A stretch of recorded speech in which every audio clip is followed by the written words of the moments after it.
Hi friends, welcome back to the YouTube education. आज के इस वीडियो में हम चैप्टर 1 की स्टार्टिंग करेंगे अकाउंट की। So let's start with account. Account का हम यहाँ पर पार्ट 1 भाग 1 का चैप्टर 1 स्टार्ट करने वाले हैं। ओके, तो चैप्टर 1 के अंदर हमारे पास में क्या है, पहले चैप्टर्स का सबका इंट्रोडक्शन एक बार हम देख लेते हैं, उसके बाद में हम आगे बढ़ेंगे। तो बुक की हम पार्ट 1 की बात करें तो पार्ट 1 के अंदर टोटल 7 चैप्टर्स हैं। पार्ट 1 के अंदर टोटल 7 चैप्टर्स है, तो 7 चैप्टर्स के बारे में हम देख लेते हैं। Part 1 account.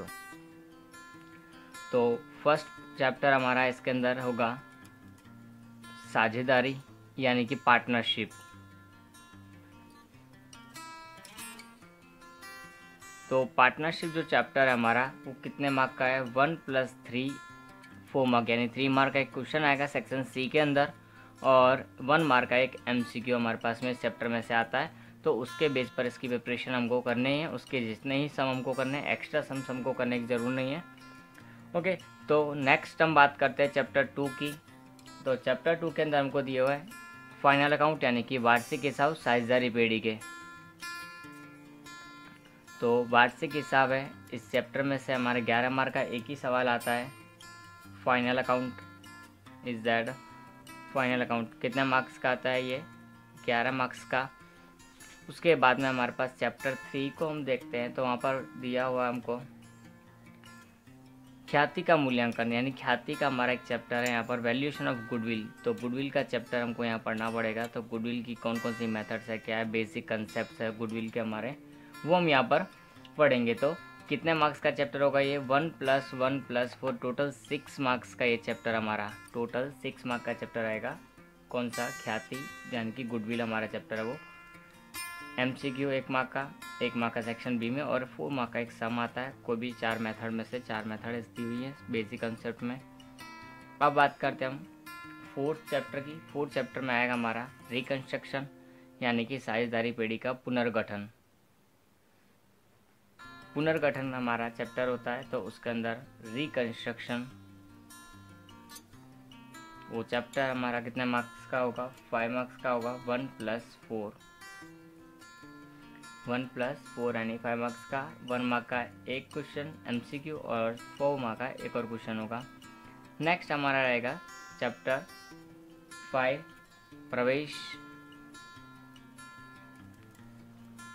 प्रवेश हमारा एडमिशन ऑफ ए पार्टनर।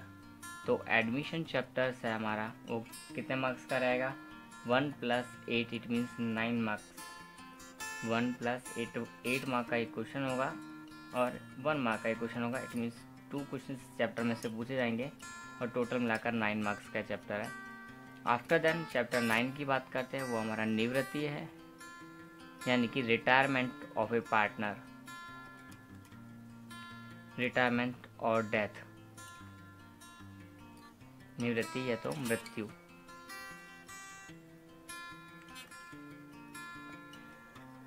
ये भी सेम 1 + 8 यानी कि 9 मार्क्स का चैप्टर है, चैप्टर 6। उसके बाद में हमारे पास चैप्टर 7, ये लास्ट है पार्ट 1 का हमारा, वो है साझेदारी पेढ़ी का विसर्जन। पेढ़ी का विसर्जन और विसर्जन चैप्टर है हमारा dissolution of partnership firm. Dissolution है हमारा चैप्टर, कितने का, टोटल 8 मार्क्स का है हमारे पास ये। और इस तरह से कुल मिलाकर ये 52 मार्क्स का हमारा विसर्जन का चैप्टर है। इसमें से अलग अलग टाइप के क्वेश्चन होते हैं, 3 मार्क का भी हो सकता है एक, तो डिपेंड करता है किस तरह से वो क्वेश्चन पूछेगा, ये अलग अलग मार्क्स का होगा। तो ये हमारे चैप्टर्स के बारे में इंट्रोडक्शन हुआ। अब चैप्टर्स के बाद में हम फर्स्ट चैप्टर को जब चलते हैं कि हमारा साझेदारी यानी कि हमारा साझेदारी का इंट्रोडक्शन किस तरह से देना हमको वो। तो साझेदारी वर्ड यानी कि पार्टनरशिप वर्ड माइंड में आते ही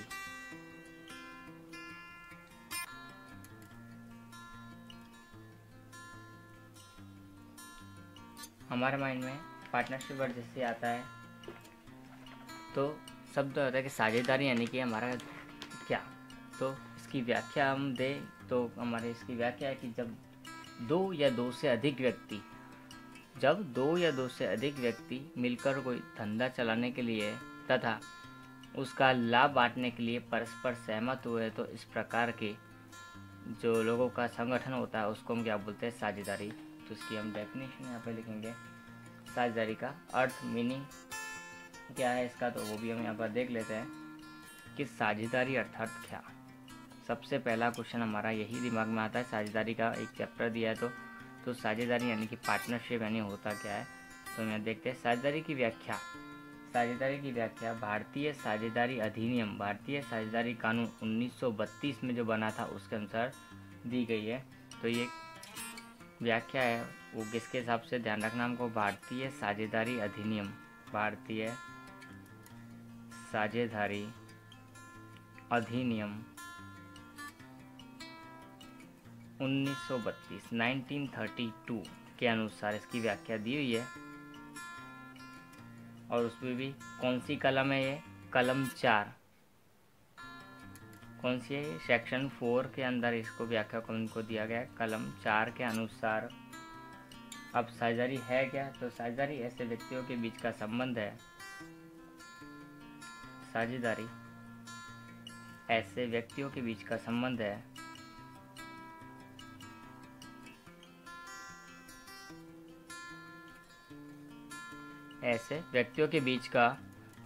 है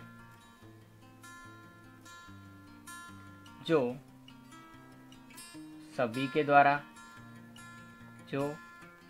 द्वारा अथवा उनमें से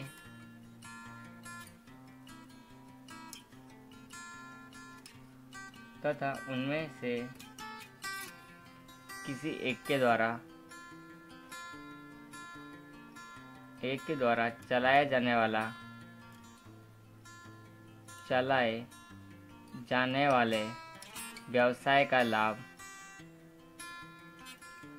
व्यवसाय का लाभ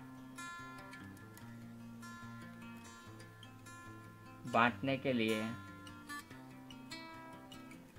परस्पर सहमत हुए हों।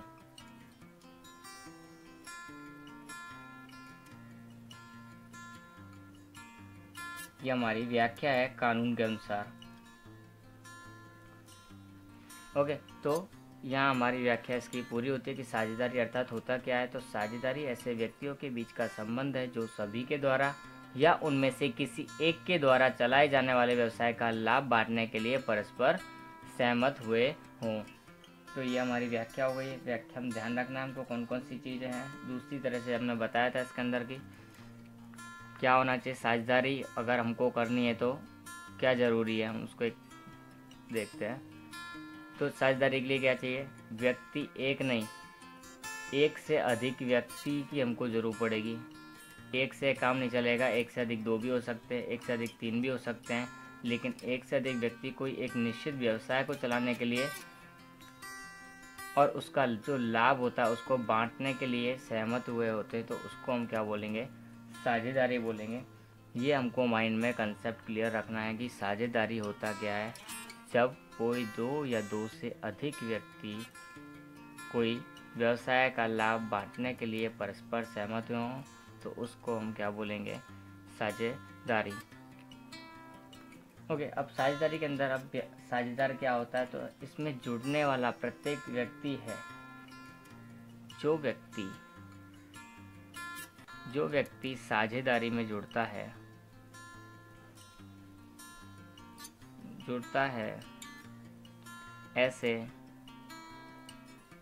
प्रत्येक व्यक्ति को हम क्या बोलेंगे, साझेदार कहेंगे। तथा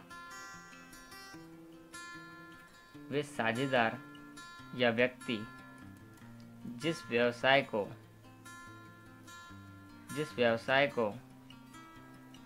चलाते हैं उसे साझेदारी पेढ़ी कहते हैं। उसे क्या कहेंगे हम, साझेदारी पेढ़ी। जो व्यवसाय को चलाने के लिए रेडी हुए हैं उस व्यवसाय को क्या बोलेंगे, साझेदारी पेढ़ी कहते हैं। अब ये हमारी व्याख्या हुई साझेदारी पेड़ी साझेदार की कि साझेदार किसे कहते हैं, साझेदारी पेड़ी किसे कहते हैं, तो ये हमारा हो गया। अब साझेदारी के बाद में हमको क्या है, साझेदारी के लक्षण हमको थोड़े बहुत इंपॉर्टेंट है जो हमारे एमसीक्यू में पूछे जा सकते हैं। ये 1 मार्क में लिए था। अब हमारे लक्षणों की बात करें तो इम्पोर्टेंट लक्षण जो है हमारे साझेदारी के, उन्हीं को हम यहाँ देखेंगे। साझेदारी कैसी है, करार द्वारा अस्तित्व में आती है। साझेदारी करार द्वारा अस्तित्व में आती है। तो साझेदारी का मुख्य लक्षण क्या है, करार द्वारा अस्तित्व में आती है। बिना करार के, चाहे वो करार कैसा हो, मौखिक भी हो सकता है, लिखित भी हो सकता है, बट लिखित होगा तो ज़्यादा अच्छा, क्योंकि लिखित करार किया होगा तो हम दिखा सकते भविष्य में कि हमने देखो ये लिखित करार किया था, ये अनुपात में ये लाभ बांटने के लिए तैयार हुए थे, इतने लोग जुड़े थे, ये सारी चीज़ें हम वहाँ पर सबूत के रूप में बता सकते हैं। इसलिए लिखित करार हुआ हो तो ज़्यादा अच्छा। तो करार द्वारा अस्तित्व में आती है, पर करार लिखित या मौखिक दोनों हो सकता है। अब दूसरा लक्षण इसका इम्पोर्टेंट क्या है कि इसका मुख्य उद्देश्य, कोई भी व्यवसाय का मुख्य उद्देश्य क्या होता है, लाभ कमाना। ये एमसीक्यू के लिए इम्पोर्टेंट क्वेश्चन है कि कोई भी व्यवसाय का या धंधा की इकाई का मुख्य उद्देश्य क्या है, लाभ कमाना। तो लाभ का उद्देश्य, ये किसके लिए काम करते हैं, सिर्फ लाभ कमाने के लिए काम करती है। ऐसी पीढ़ियाँ क्यों अस्तित्व में आती हैं, लाभ के उद्देश्य से। उसके बाद में इसका दूसरा अगर गौण उद्देश्य पूछा जाए तो है कि साझेदारों के बीच में लाभ का बंटवारा करना। उसके बाद में इसके अंदर सदस्य संख्या की बात की जाए, साझेदारी पेढ़ी के अंदर, साझेदारी पेढ़ी में अगर सदस्य संख्या की बात की जाए तो किस प्रकार, तो कम से कम कितने हो सकते हैं, यहाँ पर हमारे पास में 2 सदस्य संख्या, कम से कम कितने होते हैं, अभी बताया था 2 या 2 से अधिक व्यक्ति, कम से कम कितने होते हैं, 2, और अधिक से अधिक कितने होंगे, अधिक से अधिक सामान्य साझेदारी पेढ़ी हो तो 100, सामान्य साझेदारी पेढ़ी हो तो 100। लेकिन अभी कंपनी कानून के अनुसार, कंपनी कानून के अनुसार, नियम के अनुसार अधिकतम संख्या 50 कर दी गई है। कुछ स्पेशल बिजनेस के अंदर हाल में कंपनी कानून जो सुधारा हुआ था उसके अनुसार इसकी संख्या क्या कर दी गई है, साझेदारों की संख्या भी घटा दी गई है कंपनी कानून के अनुसार। बाकी हमारी नॉर्मल अंकों की लिखनी हो तो कितनी लिखनी है, कम से कम 2 और अधिक से अधिक 100। चौथा नंबर का इसमें से हमारा क्वेश्चन लक्षणों में से बन सकता है कि साझेदारी पेढ़ी का जिम्मेदारी कैसी होती है, साझेदारों की जिम्मेदारी कैसी है। तो साझेदारों की जिम्मेदारी वो कैसी होती है, असीमित। साझेदारों की जिम्मेदारी कैसे होती है, असीमित, अमर्यादित जिसको बोलते हैं हम, ये हमको ध्यान रखना है। साझेदारों की जिम्मेदारी कैसी होती है, असीमित, अमर्यादित होती है। धंधा हम कैसा कर सकते हैं, लीगल बिजनेस होना चाहिए। बिजनेस कैसा होना चाहिए, लीगल होना चाहिए, वैधानिक धंधा होना चाहिए। गैर कानूनी अगर धंधा होता है तो उस धंधे को तुरंत ही बंद करवा दिया जा सकता है और ऐसे लोगों को कुछ सजा का प्रावधान होता है। तो वो हो सकता है यहाँ पर साझेदारों की जवाबदारी अनलिमिटेड होती है, मैक्सिमम सदस्य संख्या 100, मिनिमम 2, और ये किस तरह से आती है, कॉन्ट्रैक्ट यानी कि करार द्वारा अस्तित्व में आती है। डीड करनी पड़ती है दोनों के बीच में, पार्टनरशिप डीड उसको हम बोल सकते हैं, पार्टनरशिप डीड। ओके, उसके बाद में हमारे पास में देखें तो इसके अंदर और है कि हर एक पार्टनर यहाँ पर क्या होता है, एक दूसरे का प्रतिनिधि होता है, एजेंट होता है। वो एक दूसरे को कोई भी सवाल जवाब कर सकते हैं अगर ज़रूर पड़े तो ये हमारे थोड़े से यहाँ पर जो इम्पोर्टेंट लक्षण थे वो मैंने यहाँ लिख दिए हैं। तो ये एग्ज़ाम में MCQ के अंदर पूछे जा सकते हैं। बाकी इससे ज़्यादा कहीं सेक्शन B या C में आगे कहीं पूछेगा नहीं, ए या B में ही पूछ सकते हैं ये क्वेश्चंस।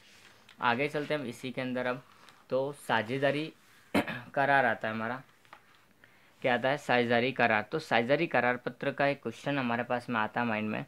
तो साझेदारी करार पत्र क्यों तैयार किया जाता है, तो साझेदारी करार पत्र क्यों तैयार किया, तो भविष्य में साझेदारों के मध्य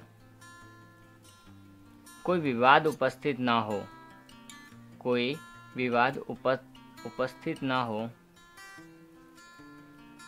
इसके लिए साझेदारी करार पत्र तैयार किया जाता है, जिसमें सारी डिटेल्स लिखी होती हैं कि कितने पार्टनर है, किसका क्या एड्रेस है, उनका कौन सी फर्म, कौन सा बिजनेस चलाने वाले हैं, वो सब उसमें लिखा होता है। कितना रेशियो बांटने वाले, कितना कैपिटल कौन लेके आने वाला है, ये सारी इन्फॉर्मेशन उसमें होती है। तो ये हमारा क्या हुआ, साझेदारी करार पत्र क्यों तैयार किया था? भविष्य में साझेदारों के बीच कोई मतभेद या विवाद मतभेद भी हो सकता है। ओके, तो कोई मतभेद या विवाद उपस्थित ना हो, उसके लिए हमारा साझेदारी करार पत्र तैयार किया जाता है। अब इसके अंदर क्या क्या इन्फॉर्मेशन होती है? तो सदस्यों की सारी जानकारी होती है, क्वेरी का विवरण होता है, धंधे का प्रकार है, साझेदारी का प्रारंभ कब से हुआ, कब से नहीं हुआ, कितनी पूंजी लेके आए थे, पूंजी पर ब्याज देना है कि नहीं देना, उसका आहरण देना है कि नहीं देना, आहरण पर ब्याज लेना है कि नहीं लेना, ये सारी इन्फॉर्मेशन। लाभानी का वितरण किस में करना है, किसी को लोन देनी है तो उस पर ब्याज लेना है नहीं लेना, कितना लेना है तो वेतन, बोनस, कमीशन किसको कितना देना है, ख्याति कितनी कैसे डिसाइड करनी है, कौन सी मेथड यूज़ करनी है, किसी साझेदार का प्रवेश और उसको हटाना है, किसी की निवृत्ति करनी है तो वो भी किस तरह से करनी है, ये सारे प्रावधान हमारे का साझेदारी करार पत्र में लिखे होते ही हैं। अगर कोई पेढ़ी साझेदारी करार पत्र तैयार नहीं करती है, अगर कोई साझेदारी पेढ़ी करार पत्र तैयार नहीं करती है तो कुछ उसके क्वेश्चन हमारे एग्जाम के लिए इम्पोर्टेंट बनते हैं। यदि साझेदारी करार पत्र तैयार न किया हो तो क्या हो सकता है? तो सबसे पहले तो हमारा यहाँ पर क्या आता है कि लाभ हानि का जो वितरण है वो समान अनुपात में है। यहाँ अगर करार पत्र तैयार किया है तो उसमें लिखा होगा कि भाई इतने अनुपात में ही बांटना है, बट अगर साझेदारी करार पत्र तैयार ना किया हो तो लाभ हानि का वितरण को कैसे करना है? समान अनुपात में। एग्जाम के लिए आईएमपी है। उसके बाद में पूंजी पर ब्याज नहीं दिया जाएगा। कोई भी साझेदार अपनी पूंजी लाएगा तो उस पर पूंजी पर ब्याज नहीं दिया जाएगा। अगर लिखा हो करार पत्र में तो ही देने का, नहीं तो नहीं। आहरण पर ब्याज नहीं लिया जाएगा, ये भी हमको ध्यान रखना। आहरण अगर कोई करे तो उस पर ब्याज लेना नहीं है।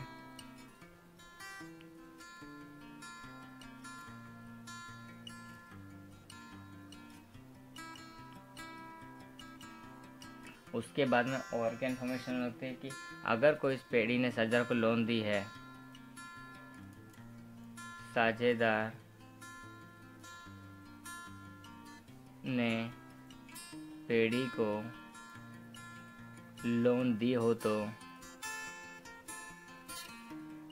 6% की दर से ब्याज चुकाया जाएगा।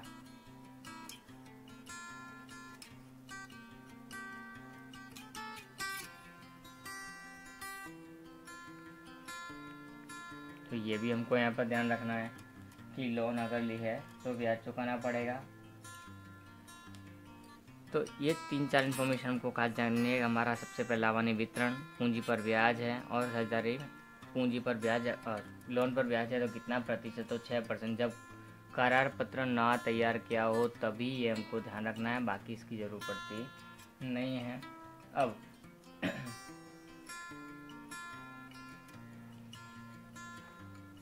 इसी का हम आगे चले तो हमको साझेदारों के पूंजी खाते रखने की कितनी पद्धतियां हैं उसके बारे में बात करते हैं। तो साझेदारों के पूंजी खाते रखने की हमारे पास में यहाँ पे कितनी पद्धतियाँ बताइए। Main 2 method. साझेदारों के पूंजी खाते तो रखने पड़ेंगे क्योंकि साझेदार पूंजी लेके आएंगे, तो पूंजी खाते रखने की भी 2 पद्धतियाँ हैं। कौन कौन सी है? एक स्थिर पूंजी खाता की पद्धति,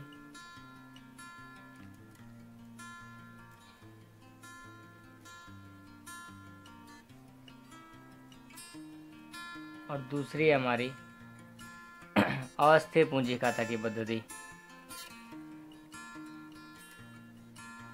अब स्थिर पूंजी खाता की पद्धति क्या होती है?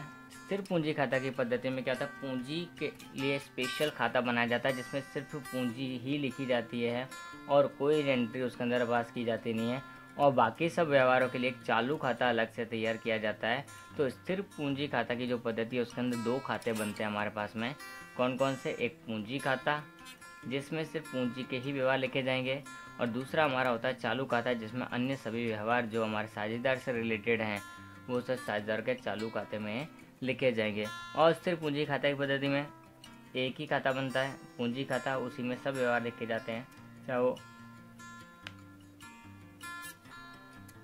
पूंजी से रिलेटेड हो या दूसरा कोई और साझेदार से और कोई चीज़ों से रिलेटेड हो। ब्याज हो सकता है, बोनस हो सकता है, कमीशन हो सकता है, पारिश्रमिक हो सकता है, उसका ख्याति है वगैरह है, वो सब एक ही के अंदर आ जाता है। लेकिन इस पद्धति में, स्थिर पूंजी खाता की पद्धति में, सिर्फ पूंजी के लिए स्पेशल खाता बनाया जाता है, बाकी सारी डिटेल्स है वो अलग से एक चालू खाते में रखनी पड़ती है। तो ये हमारे पूंजी खाते रखने की पद्धति हुई है। पूंजी खाते रखने की पद्धति के अंदर से हमारे पास में क्वेश्चन अलग से बन सकता है कि पूंजी खाते की स्थिर पद्धति और अस्थिर पद्धति के बीच में अंतर बताइए। तो ये हमारा हो सकता है क्वेश्चन। और आगे हम देखें तो इस चैप्टर के अंदर थियरी में ज़्यादा कुछ है नहीं, अब हमको कुछ इन्फॉर्मेशन भी है, जैसे कि कभी आरएन पर ब्याज कितना है तो कितना हो सकता है वगैरह, तो ये हम सम्स करें तो उसके बारे में स्टडी कर लेंगे। फिर भी यहाँ पे हम इन्फॉर्मेशन के लिए लास्ट लिख लेते हैं। आरएन के लिए स्पेशल इन लोगों ने कुछ नोटिस दिए, वो किस तरह से हम कैलकुलेट करते हैं, तो वो शॉर्टकट्स हमारे पास में इन लोगों ने दिए हुए हैं, वो हम लिख सकते हैं। तो यदि नंबर 1 3 कंडीशंस हो सकती हैं। यदि आहरण प्रति मास के प्रारंभ में किया हो तो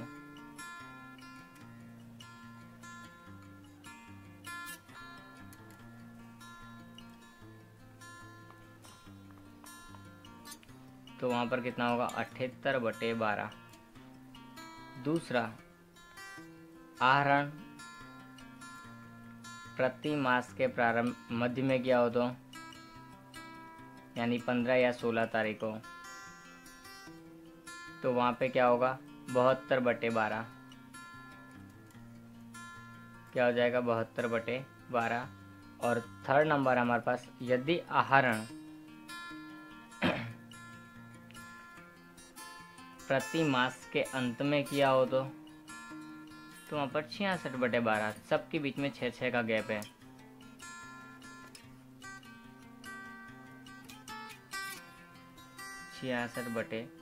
और कोई ज़्यादा फर्क पड़ेगा नहीं। तो इस तरह से हमारा आहरण के कैलकुलेशन करनी होगी। तो ये थोड़ा इन्फॉर्मेशन है वो हमको माइंड में रखनी पड़ेगी, और उसके बाद में हम इस चैप्टर के जो छोटे छोटे सेशन है हमारे 3 मार्क्स वाले हो या हमारा 1 मार्क वाले के 2 क्वेश्चन जो आते हैं उनके लिए ये काम हो गया हमारा।